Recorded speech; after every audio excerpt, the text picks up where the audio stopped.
And today I want to talk, about safety lessons. I want to build this on conversations with my own children.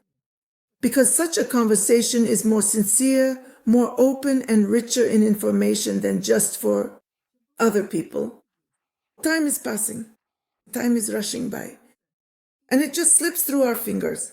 Right now, it's seeping away so fast that we won't even have time to look back. Tomorrow, we won't be here. And who will tell you these things? That's why I want to tell you some things that are probably quite important to each of you, and conversations on this topic in general do have some effect. I've already given lesson number 1 about poisonings, about poisons, about what they are, naturally. It's natural, it's our life. Where can you go from it? Let's talk about something else today. And that something else is our preferences in life, which can be gained through certain societies you can join and benefit from. But the very first thing to mention is Masonic societies. There are various other societies as well. There are also orders. Orders are also communities of people, that's what I mean. That's exactly what orders are. So what I want to say is this. Every society, every community is based on a pyramid of power, of authority. That is, every Masonic society, and there are many of them, don't assume you're also knowledgeable and know all the different degrees. Yeah, who cares about those degrees? What matters is understanding the principle of governance and what it gives you. In general, why do you even need it? To have mutual respect and professional consideration at work. Yes, that happens. That's right. To have money accordingly. That is, so that you get support and patronage. That's right. But at that moment, no one tells you what you'll have to do, right? You'll have to put your whole life, your own ass, on the line for someone else. And not just for one person. At those gatherings, there will be 150 people there. And everyone will want it. That's it, friends. They won't tell you this. But you need to know this before agreeing to anything. It's exactly the same with women.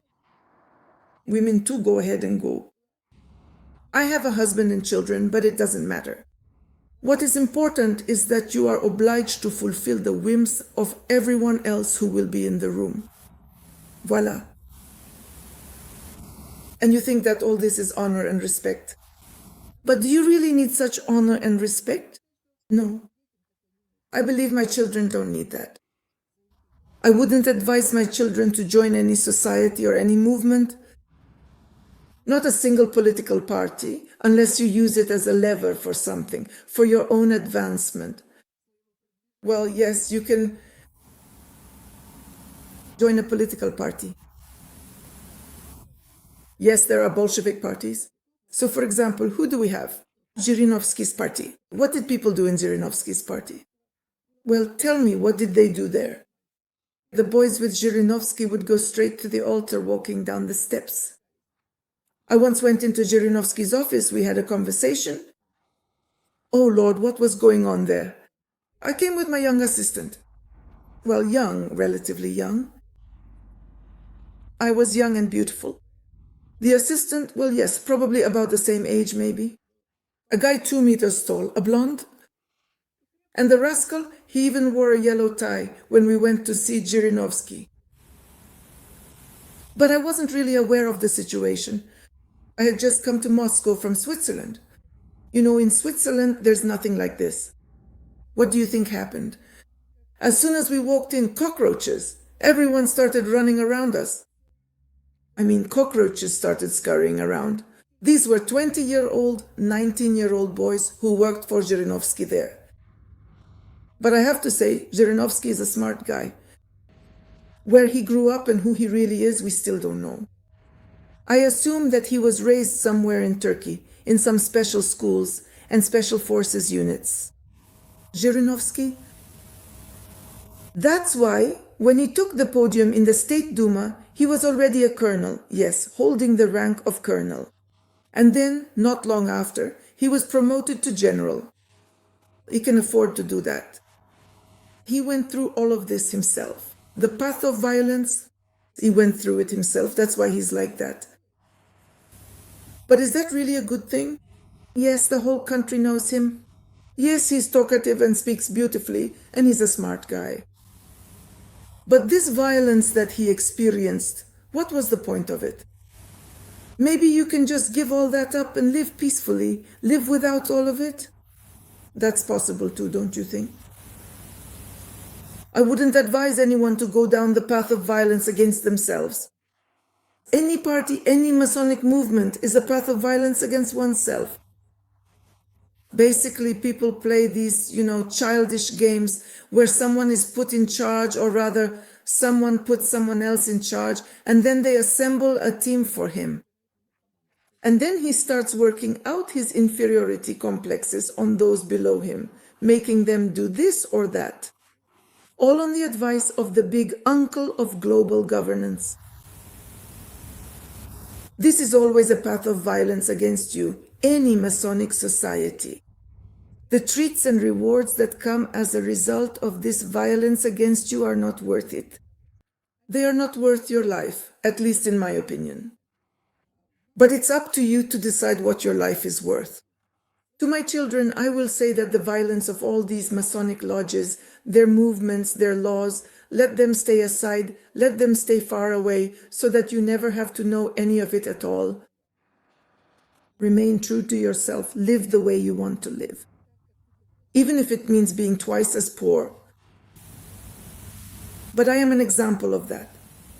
Let that be a lesson to everyone. I refused all those lodges. I mean the Masonic ones. I refused the orders as well. Despite my status in life, my genetic status, and that means a lot, it's very important, I gave up everything.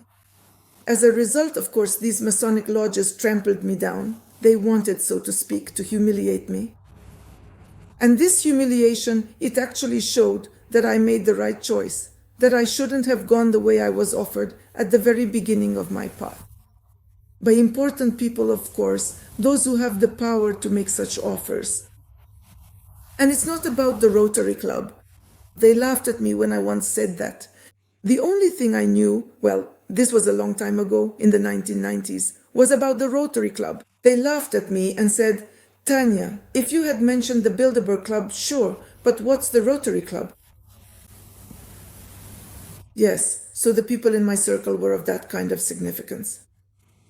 And since I refused, well, accordingly I had to go without a lot of things. I had to give up a lot. There was a lot I couldn't accomplish because my hands were tied. I wasn't given the freedom to move forward. But maybe that was for the best. I can't say for sure, but still, I wouldn't recommend it. I wouldn't recommend it to my own children. Not a single Masonic lodge. Don't join anything. Don't drive yourself under the whip. And don't chase after the carrot, and don't offer up your backside to everyone who wants it. That's very important. I'm Tanya Karatsuba, Sit Burkan, December 10th, 2025. Important questions, important topics. They need to be spoken about openly so that people understand you, and you shouldn't hide.